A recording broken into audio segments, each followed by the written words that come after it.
Hello everyone and welcome back to the channel. तो यहाँ पर हम बात करने वाले हैं अंडरस्टैंडिंग मार्जिनलाइजेशन का लेक्चर नंबर 2 आज हम करेंगे। पूरा लेक्चर को देखिएगा, ठीक है। पूरा लेक्चर को देखिएगा, चैनल को सब्सक्राइब करिएगा। लेक्चर 1 नहीं देखा तो पहले उसको जाके देखिए फिर, और आपको जो नोट्स है वो डिस्क्रिप्शन बॉक्स में मिल ही जाएंगे। आदिवासी एंड डेवलपमेंट, भाई आदिवासी में ही हमने रुका था। आदिवासी एंड स्टीरियोटाइप में हमने पिछले लेक्चर को रोका था, वहीं से कंटिन्यू कर रहे हैं चैप्टर को उसके बाद से। तो आदिवासीज एंड डेवलपमेंट हमारा टॉपिक है कि फॉरेस्ट बहुत ही इम्पोर्टेंट रोल प्ले करता है आदिवासीज और उनके एम्पायर, उनके सिविलाइजेशन के डेवलपमेंट के लिए। यानी हमारे इंडिया के अंदर फॉरेस्ट सबसे ज़्यादा क्रूशियल यानी आप कह सकते हो एक इम्पोर्टेंट रोल या फिर महत्वपूर्ण रोल प्ले करता है development, okay, development of empires and settled civilisation in India. यानी इंडिया के सिविलाइजेशन और एम्पायर्स को डेवलप करने के लिए फॉरेस्ट एक बहुत ही इम्पोर्टेंट प्लेस फॉर्म करता है, फिर एक बहुत क्रूशियल लो प्ले करता है। आज दे प्रोवाइड विथ, वो हमें क्या देता है, आयरन और मेटल्स और देता है, जैसे कि आयरन हो गया, कॉपर्स हो गया, गोल्ड, सिल्वर, ये सारे इनवैल्यूएबल टिम्बर्स हो गए, मेडिकल हर्ब्स हो गए, एनिमल्स प्रोडक्ट्स जैसे कि वैक्स, लैक, हॉर्नी एनिमल्स, ये सारी चीज़ें हमें देते हैं। फॉरेस्ट के अंदर ही मिनरल्स पाए जाते हैं ज़्यादातर। आपने देखा, हमने पिछले क्लास में पढ़ा था कि ज़्यादातर इंडस्ट्रियल एरियाज कहाँ पर होते हैं, फॉरेस्ट के अंदर होते हैं। क्यों होते हैं? क्योंकि वहाँ पर आयरन मिलता है, गोल्ड मिलता है, कॉपर मिलता है, सिल्वर मिलता है, ये सारी चीज़ें वहाँ पर मिलने के कारण ही, ये सभी चीज़ें वहाँ पर मिलने के कारण ही क्या होता है, फॉरेस्ट बहुत ही इम्पोर्टेंट रोल प्ले करता है। ठीक है, ठीक, क्लियर हो रही बात है आपको कि जैसे कि यहाँ पर मेडिकल हर्ब्स भी हमें मिलते हैं। हम मेडिकल हर्ब यानी औषधीय तत्व मिलते हैं, यानी जो ऐसे प्लांट जो कि मेडिसिन जिसे हम क्योर कर सकते, जो चीज़ें, टिम्बर मिलता है, वैक्स मिलता है, लैक मिलता है, हनी एनिमल्स मिलते हैं, हनी हमें मिलता है जो कि बहुत हमारे हेल्थ के लिए बहुत स्वस्थ है, हमारे हेल्थ के लिए बहुत अच्छा है। ठीक है, दूसरा पॉइंट देखिए, आदिवासी को बहुत ही डीप नॉलेज होता है। जैसे कि हम पढ़ते हैं ना, हम क्या पढ़ते हैं, हिस्ट्री पढ़ते हैं, ज्योग्राफी पढ़ते हैं, मैथ पढ़ते हैं, साइंस पढ़ते हैं, हमें इनके अंदर तो डीप नॉलेज होती है। हमें क्या होती है, डीप नॉलेज। उसी प्रकार आदिवासी को फॉरेस्ट के बारे में ज़्यादा डीप नॉलेज, जैसे हम मैथ साइंस यानी हमें ज़्यादा डीप नॉलेज होती ही होगी, ठीक है। उसी प्रकार आदिवासी को ज़्यादा डीप नॉलेज होता है फॉरेस्ट के बारे में, और उनका जो एम्पायर यानी उनका जो सिविलाइजेशन, उनका जो एम्पायर, वो बहुत अच्छी तरह से, उनका जो एम्पायर है वो हेविली डिपेंड करता है आदिवासी के ऊपर। जो एम्पायर्स है हमारे, जो ऑफन जो एम्पायर्स थे, जो पुराने समय में जो एम्पायर था, सिविलाइजेशन, यहाँ पर जो एम्पायर्स और सिविलाइजेशन की मैं बात कर रहा हूँ, जो पहले जो हम कहते हैं ना, मौर्य एम्पायर, चोरा एम्पायर, ये सारे एम्पायर्स वो बहुत हेविली डिपेंड करते हैं आदिवासी के ऊपर, क्योंकि आदिवासी क्रूशियली एक्सेस करते हैं फॉरेस्ट। यानी आदिवासी को ज़्यादा पता है कौन सा फॉरेस्ट कहाँ पर मिलता है, और वहाँ पर वो इजीली एक्सेस कर सकते हैं। कौन? आदिवासी, उन्हें पता है वो क्रूशियल यानी इम्पोर्टेंसली, महत्वपूर्णली, कि वो एक्सेस करते हैं फॉरेस्ट की ओर। अगर आज के ज़माने के, आज के विश्व में देखा जाए, आज की दुनिया में देखा जाए, तो जो हमारे आदिवासी को कंसिडर किया जाता है मार्जिनल एंड पावरलेस कम्युनिटी, परंतु आदिवासी के पास वो चीज़ है जो कि किसी के पास नहीं है। क्या है? Natural resources. क्या है सर? नेचुरल रिसोर्सेस, जो कि उन्हें अ लॉन्ग लाइफ एक्सपेक्टेंसी दिया था, यानी उन्हें लंबे समय तक जीवित रहने के लिए चीज़ प्रोवाइड करता है, और फ्री मेडिकल चीज़ें उन्हें मिलती है, रिसोर्सेस मिलती है। परंतु आज के समय उन्हें मार्जिनल या फिर पावरलेस कहा जाता है कम्युनिटी। अगर हम प्री कॉलोनियल वर्ल्ड में देखा जाए, प्री कॉलोनियल वर्ल्ड यानी जब जब ब्रिटिश ने हमारे इंडिया में कॉलोनियल बनाया था, यानी कॉलोनियल चीज़ें बनाई थी, यानी ब्रिटिश समय जब आ रहा था, प्री यानी ब्रिटिश जब कॉलोनियल वर्ल्ड, यानी जब ब्रिटिश ने शासन शुरू कर दिया, ब्रिटिश जब शासन करने वाला था, तब स्टार्टिंग का वक्त में क्या हुआ था, there are traditionally ranged hunter, जो पुराने जो हंटर गैदरर्स थे और जो नोमाड्स थे, वो क्या करते, शिफ्टिंग कल्टीवेशन करते हैं, शिफ्टिंग एग्रीकल्चर करते थे एंड कल्टीवेशन करते थे एक जगह, यानी वो शिफ्टिंग एग्रीकल्चर एंड कल्टीवेशन करते हैं। यानी एक जगह यहाँ पर है, यहाँ पर कल्टीवेशन किया और इसको फिर से क्या किया, इसको बॉर्न कर देने, जला दिया, फिर से एक और जगह की तलाश में चले गए, ऐसे करते थे। अगर पास्ट 2,200 साल पहले आप देखा जाए, पिछले के 200 साल ईयर्स, जो Adivasis have been force through economic change, उनके आदिवासीज को एक फोर्स किया गया, उनको इकोनॉमिकल चेंज के दौरान उन्हें फोर्स किया गया, have been force through the economic change, उन्हें फोर्स किया गया कि इकोनॉमिक चेंज के द्वारा forest policies political force applied by state to migrate as workers in plantation industry and as domestic, यानी जो आदिवासीज थे उन्हें क्या किया गया, फोर्स किया गया इकोनॉमिकल चेंजेस के द्वारा और फॉरेस्ट पॉलिसीज के दौरान पॉलिटिकल फोर्स, यानी आदिवासी को कुछ चीज़ों में फोर्स किया गया कि किसके द्वारा, स्टेट के द्वारा उनको माइग्रेट वर्कर के लिए, उन्हें माइग्रेट वर्कर में कुछ लोगों में भेजा गया प्लांटेशन में, कुछ आदिवासी को इंडस्ट्री एरिया में भेजा गया काम करने के लिए, और कुछ को तो डोमेस्टिक वर्कर्स के लिए, ये फोर्स किया गया किस प्रकार से, क्योंकि इकोनॉमिकल चेंजेस होने लगी, फॉरेस्ट के पॉलिसीज में नए बदलाव आने लगे, हमारे पॉलिटिकल राजनीतिक चीज़ों के अंदर भी चेंजेस आने लगे, इसीलिए स्टेट ने क्या कि माइग्रेट कर दिया आदिवासी को वर्कर के द्वारा प्लांटेशन में, इंडस्ट्री में किनको रखा गया और किन्हीं लोगों को डोमेस्टिक वर्कर के अंदर रखा गया। Forest lands have been cleared for timbers, जो फॉरेस्ट के लैंड है वो पूरी तरह से क्लियर हो गए टिम्बर से, to get land for agriculture and industry. तो इससे क्या हुआ, forest land have been clear for timber, जो टिम्बर्स थे उसे क्लियर किया गया, जब जो फॉरेस्ट के अंदर जो टिम्बर्स पाए जाते उसे पहले क्लियर कर दिया गया, और उसके बाद जिस प्रकार से एग्रीकल्चर के लिए और इंडस्ट्री के लिए क्या जगह मिल गया कि हम एग्रीकल्चर इंडस्ट्री अब इस जगह में कर पाएंगे, उसके लिए क्या मिला, नए जगह मिल गए, पहले जगह नहीं था, ग्राउंड्स नहीं मिल रहे थे। फिर देखिए huge tracts of lands have gone under the water of 100 of dams that have been built in independent India.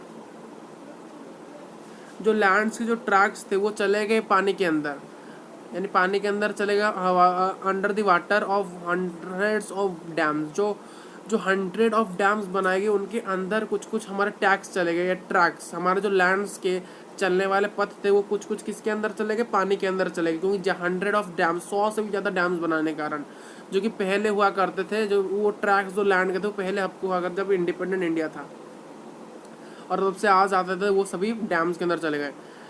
Losing their land and access to the forest means the tribal lose their main source of livelihood and आदिवासी से migrate, यानी क्या जो आदिवासी जिस रास्ते में चलते थे, आदिवासी जिस रास्ते में, ये आदिवासी का मान जो रास्ता है जिससे वो चल रहे थे, यहाँ पर देखिए आदिवासी जिस रास्ते से चलते थे, ये आदिवासी ट्रैक है, मान लीजिए आदिवासी लैंड ऑफ ट्रैक, यहाँ से वो जाना ना करते थे, बट क्या हुआ, ये धीरे धीरे क्या हुआ, गायब होने लगा। कैसे गायब हुआ, क्योंकि धीरे धीरे इनके ऊपर क्या क्या डैम्स बनाया गया, इनके ऊपर डैम्स बनाया गया, और ऐसे करते बहुत सारे 100+ डैम बनाने के कारण तो धीरे धीरे पानी के अंदर चला गया, ये धीरे धीरे पानी के अंदर चला गया, यानी वाटर के अंडरग्राउंड हो गए, इनके जो चलने वाले एरिया से वो पानी के अंदर चले गए, और डैम्स भी हो गए, इसलिए उन्होंने अपना जगह खो दिया, उनके जो ट्रैक्स थे लैंड्स के वो चले गए पानी के अंदर। धीरे धीरे उन्होंने अपने लैंड को लूज करने चाहा, यानी उनके जो लैंड से वो धीरे धीरे लॉस होने लगे, और उनके जो फॉरेस्ट में जाना ना करते थे वो भी धीरे धीरे बंद होने लगा, वो फॉरेस्ट में जो जाते थे आते थे वो बंद होने लगा, उनके लैंड्स के पास वो जाते थे अपने लैंड के पास वो बंद होने लगा। तो जिससे ये मतलब निकलता है कि जो ट्राइबल्स थे उन्होंने अपने उनका जो मेन सोर्स था लिवलीहुड का, और आदिवासी जो have been migrate to cities in search of war, तो क्या हुआ, ट्राइबल्स लोगों ने ये देखा कि उनका जो मेन सोर्स है जीवित रहने का वो खत्म हो गया, और आदिवासी इसलिए धीरे धीरे सिटी शहर की ओर आने लगे काम के तलाश के अंदर, और जिसका वो पॉवर्टी का शिकार में आए, डिप्रिवेशन हो, यानी अब जब वो सिटीज़ में आएंगे तो सिटीज़ में आने के कारण क्या हुआ, वो एडवांसमेंट नहीं थे। हमने पढ़ा था पिछले लेक्चर के अंदर कि आदिवासी ज़्यादा एडवांसमेंट नहीं थे, अभी तक वो उन्होंने अपने अंदर बदलाव और नए सोच नहीं लेते, नई सोच और बदलाव से अपने आप को रेजिस्टेंस करके रखा गया था। इसलिए जब वो यहाँ पर आते तो lack of technology, lack of innovation, lack of skills के कारण उन्हें पॉवर्टी का शिकार करना पड़ा। पॉवर्टी होने क्योंकि अगर उन्हें नौकरी करना है शहर में तो उन्हें कुछ तो आना चाहिए, कुछ तो आता नहीं है, और उनका मेन सोर्स तो चला गया, तो इसलिए उन्हें आना पड़ा। तो इसलिए देखा गया कि वो एक साइकिल ऑफ पॉवर्टी में घिर गए, पॉवर्टी के रेखा में आ गए, यानी गरीबों के रेखा में आ गए, डिप्रिएशन होने लगा। जो 45% जो ट्राइबल ग्रुप्स थे रूरल एरियाज़ के अंदर, और जो 35% अर्बन लोग हैं वो पॉवर्टी लाइन के नीचे चले गए, यानी उन्हें खाने के लिए, रहने के लिए घर नहीं था, खाने के लिए खाना नहीं था, और पहनने के लिए कपड़े नहीं थे। तो इसीलिए जो 45% जो हमारे ट्राइबल ग्रुप्स रूरल एरिया में रहते थे और 35% जो अर्बन एरिया है वो बिलो रहने लगे पॉवर्टी लाइन से। अगर रिजल्ट देखा जाए, जो बहुत सारे जो ट्राइबल चिल्ड्रंस है वो माल न्यूरिश्ड हो गए, यानी उन्हें अच्छा खाना हेल्दी फूड्स ना मिलने के कारण वो माल न्यूरिश्ड हो गए। उनकी literacy rate is very low among tribals में जो ट्राइबल्स यंग एडल्ट्स थे उनमें से जो बच्चे थे वो क्या है, उनकी लिटरेसी रेट बहुत नीचे चली गई। जब आदिवासी से डिस्प्लेस होते, जब उनको अपने लैंड से डिस्प्लेस कर दिया, अलग कर दिया, they loss the main source of income. उनका जो लैंड है, अपने जो लैंड उनका जब जहाँ पर रहते थे, उनका जो फॉरेस्ट है, जब उनको डिस्प्लेस कर दिया गया, तो जिस कारण उन्होंने अपना मेन सोर्स ऑफ इनकम को भी लूज़ कर दिया। जिससे क्या हो, उनके जो ट्रेडिशन, उनके जो कस्टम, यानी उनके जो ट्रेडिशंस, उनके जो कस्टम्स, जो कल्चर हेरिटेज, उसको भी उन्होंने लूज़ कर दिया। ठीक, फिर आता है एक और नया टॉपिक, माइनॉरिटीज एंड मार्जिनलाइजेशन। जो माइनॉरिटीज थे और मार्जिनलाइजेशन, उनके बारे में क्या संबंध है, इस चीज़ को भी देखिए। जो minority is the most common use refer to the commons are numerically small, यानी जो माइनॉरिटी है ये एक ऐसा टर्म है जैसे कि मोस्ट कॉमन यूज क्या आता है किन लोगों के लिए, उन कम्युनिटीज़ के लिए जो कि बहुत कम संख्या में पॉपुलेशन में पाए, यानी पॉपुलेशन में जो लोग बहुत कम में पाए जाते हैं उन्हें माइनॉरिटीज़ कहा जाता है। यानी मान लीजिए एक जगह में 100 लोग रह रहे हैं, मतलब 100 पीपल्स रह रहे हैं, उनमें से 75 जो पीपल्स है वो ए है, और जो बच्चे कितने 25 वो है बी। तो यहाँ पर माइनॉरिटी आप किसे कहोगे, यहाँ पर आप माइनॉरिटी बी वालों का, क्योंकि बी न्यूमेरिकली अगर नंबर संख्या के मामले में जो पॉपुलेशन में कम हो, पॉपुलेशन में संख्या के मामले, यहाँ पर देखिए न्यूमेरिकली स्मॉल, तो न्यूमेरिकली स्मॉल कौन है 25, तो यहाँ पर वही है minority. It encompasses the issue of power, access, resources and has social and culture। इससे क्या होता है, कुछ इशू आते हैं। कैसे, देखिए जिसके पास यहाँ पर ज़्यादा संख्या के ए हैं तो ए को ज़्यादा पावर मिलेगा, ज़्यादा रिसोर्सेज मिलेगा एक्सेस के लिए, और सोशल और कल्चरल डायमेंशन उनका अच्छा ही होगा। बट बी वालों को ज़्यादा पावर नहीं मिलेगी, ज़्यादा रिसोर्सेज नहीं मिलेगी, और सोशल डाइवर्सल कल्चर अच्छा नहीं हो पाएगा। ठीक है, तो यहाँ पर क्या होता है, इसके कारण इशू होता है, कन्फ्लिक्ट होता है दोनों ग्रुप के बीच में कि हमें आप रिसोर्सेज नहीं दे रहे हो, क्योंकि हम माइनॉरिटी आप हमें ये नहीं दे रहे हो, हमें यहाँ पर जगह चाहिए, जगह नहीं मिल रहा, हमें अपॉर्चुनिटी, एजुकेशन, एम्प्लॉयमेंट, ये सारी चीज़ें नहीं मिल रही। सिर्फ कॉन्फ्लिक्ट भी होता है बहुत जगह, आपने देखा होगा। फॉर एग्जाम्पल श्रीलंका में हुआ था जैसे कि। ठीक है, फिर बात करते हैं safeguard have needed to protect the minority. तो इसीलिए सेफ गार्ड भी देना चाहिए। क्या देना चाहिए, safeguards are needed to protect the minorities को प्रोटेक्ट करने के लिए सेफ गार्ड्स देना ज़रूरी है। किसके लिए, उनके cultural dominated by majority, against the possibility of being culturally dominated by majority. जो कल्चरली है उनके अगेंस्ट में जाकर, यानी जो कल्चरली पॉसिबिलिटीज, जो कल्चरल डोमिनेटेड मेजोरिटी है उनके अगेंस्ट में जाकर माइनॉरिटीज़ को सेफ गार्ड्स देना ही पड़ेगा। They also protect them against the discrimination. जिस कारण से हमें सेफ गार्ड लगाने के कारण से हम क्या कर सकते हैं, वो प्रोटेक्ट हो सकते डिस्क्रिमिनेशन, उनके डिस्क्रिमिनेशन, कास्ट, क्रीड्स, इनसे वो बच सकते हैं।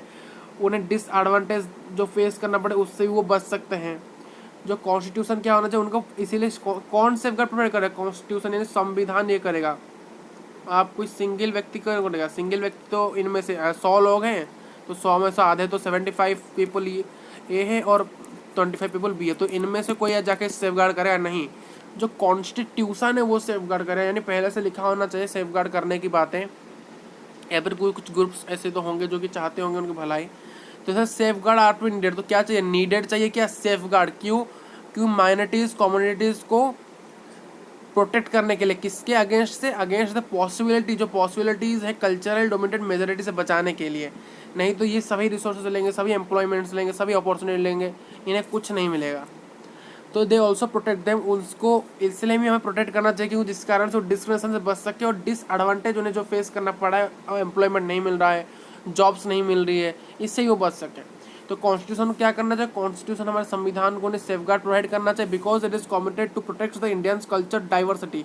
क्यों करना चाहिए, क्योंकि इसी कारण हमारे हिंदुस्तान का जो कल्चर है, यानी भारत का जो कल्चरल डाइवर्सिटी है और जो इक्वालिटी और जो जस्टिस ये कायम रहेगा, इसीलिए उसको प्रोटेक्ट करने, हमारे जो इक्वालिटी और जस्टिस को प्रोटेक्ट कर प्रमोट करने के लिए नहीं हमें इक्वल है, जिस कारण अगर हम इन्हें डिस्क्रिमिनेट करें तो यहाँ पर इक्वालिटी का भाव नहीं आ रहा इंडिया के अंदर। इंडिया के अंदर कुछ चीज़ें फिर जो हमारे हम फेडरल है, हम लिबर्टी है, इक्वालिटी है, फैटर्निटी है, हम रिपब्लिक है, सेकुलर है, ये सभी चीज़ें बंद पड़ जाएगी। तो इसीलिए इंडिया कॉन्स्टिट्यूशन को सेफगार्ड देना पड़ेगा, क्योंकि हमारे प्रोटेक्टिंग हमारे इंडिया के कल्चर डाइवर्सिटीज़ को और इक्वालिटी भी करना पड़ेगा हमारी इक्वल और जस्टिस के लिए, ठीक है। तो ये बातें थी सभी इस चैप्टर के अंदर। फिर हम इसका एक लास्ट पार्ट हम लेक्चर 3 लाएंगे, इसका लेक्चर 3 जो कि इसका last lecture. You can download the notes from a link in below, link है कि डिस्क्रिप्शन में, वहाँ पर मिल जाएगा। And thank you for this video.